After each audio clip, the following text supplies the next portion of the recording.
Hello everyone, my name is Daniel and I'm just a casual sim racer, and today's going to be a little bit of a historical fiction story that I'm going to paint a picture for you all. You can find the downloads for this track by Nicker97 down in the description below, and then the car set has been created by Bazza.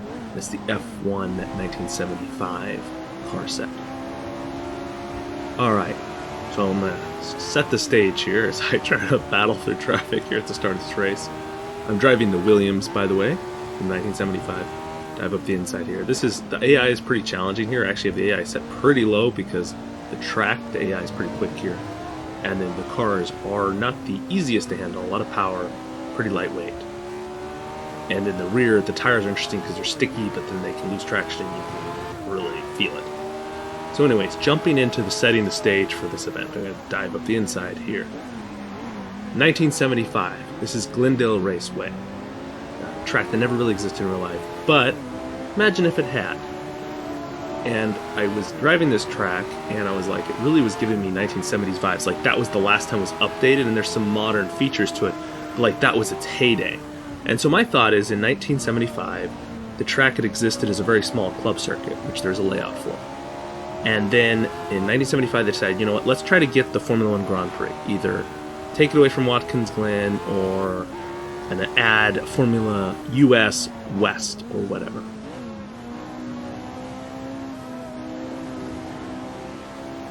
We're having a real good battle here with Vittorio Brambilla. He passes us right back. Wow. What a fight here for 15. So I keep fighting, I'm not going to get up to the field. So they set the stage, they do some renovations, we're off. Back on the track, and then I can get back to my little story here. So they set the stage here at Glendale Raceway, and they want to get a Formula One event, so they invest. They build the outer layout, or the east layout, as it's called on the track mod. And so they build the outer layout, and they host a non-championship F1 event, which were beginning to fade in popularity and frequency, but they still did exist into the 70s. And so in 1975, they held that event, hoping to then, in maybe the following year, or maybe the year after that, to host a actual Formula One Grand Prix event. As you can see, though, as we drive, the track isn't super suited for Formula One, though in the 1970s would have been less of an issue. But there were a couple of hills right back there where you do lose a lot of air, and also some of the curbs are pretty difficult. So ground effect machines in the 80s would not be suitable for this track. So when it gets to the 80s, it would not have been at all enticing for them to race here.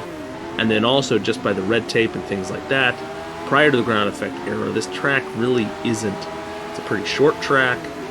It's not, how would you put it, a spectacular track in any sense. So it's a lot of fun to drive. It feels like a local track, and it actually, these cars work on it. But the following years, F1 cars would become absolute beasts. And so it feels like it just kind of, we'll just say it missed out by a few years. Maybe if it had showed up in the early 70s, it would have gotten an actual date. So anyways, that's the stage that I set for this race and this download pack.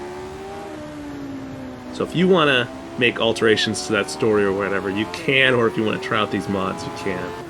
I had a lot of fun. I ran this race quite a few times, just had a lot of fun, and this is just one of the recordings that I'm going to capture and put up. Well, I'll decide between and then put up one of them up on YouTube. But definitely having a lot of fun here. We're up against trying to get past Alan Jones now. We eventually got past Brambilla. We can dive up the inside of Alan Jones here. This bank corner is very unique. Really like, it feels like a Laguna Seca almost, or a more twisty, poor man's Laguna Seca. I don't know, in some ways.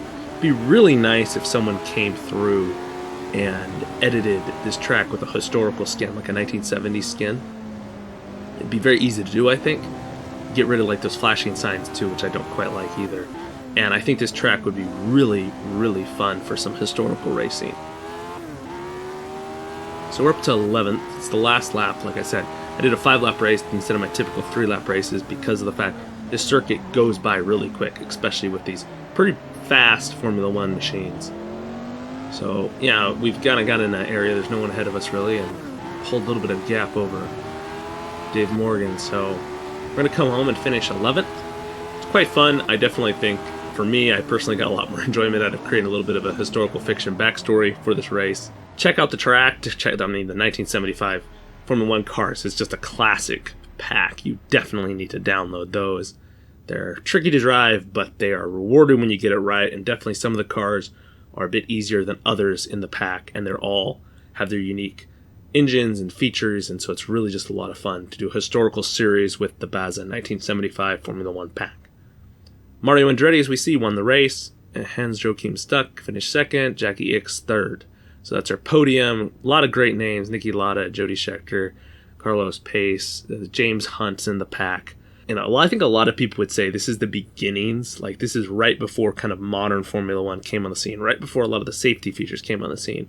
And in a lot of ways, it feels like it would be very possible to race these cars at this track. Thanks for stopping by. Hope to see you in the next video. But most of all, I hope you have a great rest of your week.